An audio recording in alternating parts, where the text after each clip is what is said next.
A crise na educação no Brasil não é uma crise, é um projeto.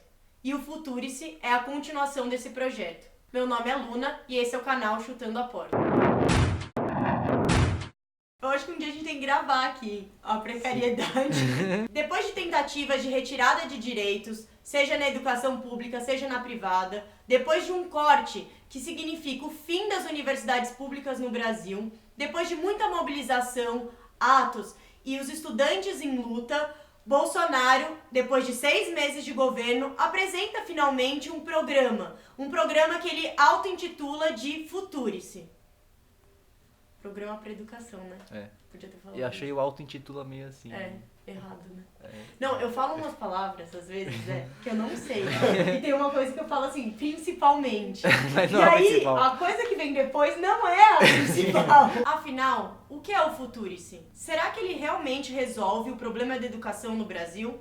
O projeto foi apresentado sem nenhum debate prévio, sem conversar com as universidades, com os reitores, com os professores, muito menos com os estudantes. Pegou todo mundo de surpresa. O projeto apresentado tem 3 eixos. O primeiro deles, governança, gestão e empreendedorismo. Governança, gestão e empreendedorismo. Pesquisa, desenvolvimento e inovação. Governança, gestão e empreendedorismo, pesquisa, desenvolvimento e inovação. Governança, gestão e empreendedorismo. Deixa eu lembrar só. Governança, gestão e empreendedorismo, pesquisa, desenvolvimento e inovação. O programa apresenta 3 eixos. O primeiro deles, governança, gestão e empreendedorismo. O segundo, pesquisa, desenvolvimento e inovação. E o terceiro, internacionalização. Lendo o projeto, a gente não consegue identificar a principal questão que hoje sofre a educação brasileira. Nada é falado sobre financiamento público, sobre o papel do Estado no financiamento da educação e das universidades. Pelo contrário, as universidades vão ter que buscar o próprio financiamento. Elas vão ter que buscar isso com o mercado. E a gente sabe que o mercado ele escolhe através dos seus próprios interesses. Isso significa que de maneira desigual as universidades vão ser tratadas. Mais do que isso, os próprios cursos dentro das universidades vão ser tratados de formas diferentes. Isso é um problema. Não resolve a questão da educação no Brasil, porque a gente não sabe e não tem garantia de que a educação pública e as universidades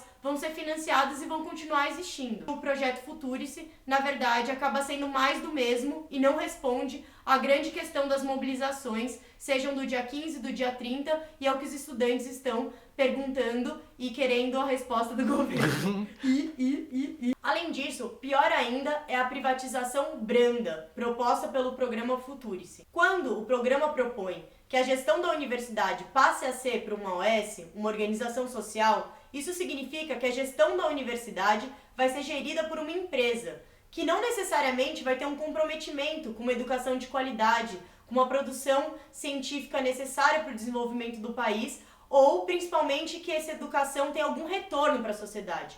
Isso é muito grave e muito preocupante. Analisando esse projeto do governo, a gente vê que, na verdade, não existe uma vontade de melhorar a educação no Brasil. Não existe uma vontade de garantir o financiamento da educação pública no Brasil. Na verdade, se tivesse algum interesse do governo em resolver a questão do Brasil, ele poderia começar devolvendo o dinheiro que ele cortou no primeiro semestre. Não existe uma solução para a educação no Brasil se a gente, de fato, não acaba com os cortes. Esses cortes significam o fim da universidade pública.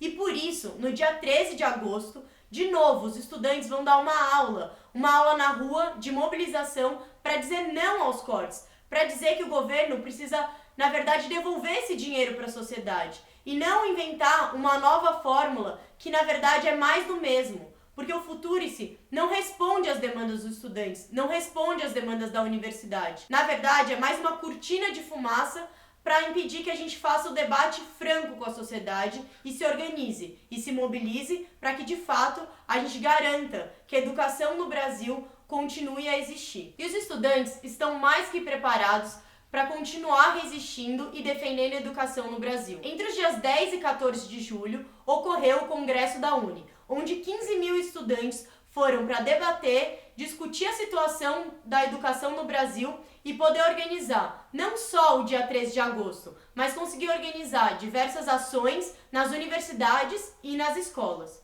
Por isso, todo mundo precisa se organizar, se mobilizar e estar presente em mais um dia que vai ser marcado como o tsunami da educação. Em mais um dia em que os estudantes vão dizer: Não aos cortes e não aos ataques do governo Bolsonaro à educação. Por isso, venha com a gente, se mobilize e se organize. E eu falei 30 mil vezes essas palavras. E organizar os protestos. Juntar gente. Se você vai com a gente pra rua, deixe seu like e compartilhe esse vídeo. E me siga também nas redes sociais. Além disso, deixe no comentário #Tsunami da Educação, pra gente mostrar nossa organização e nossa força contra essa política do governo Bolsonaro.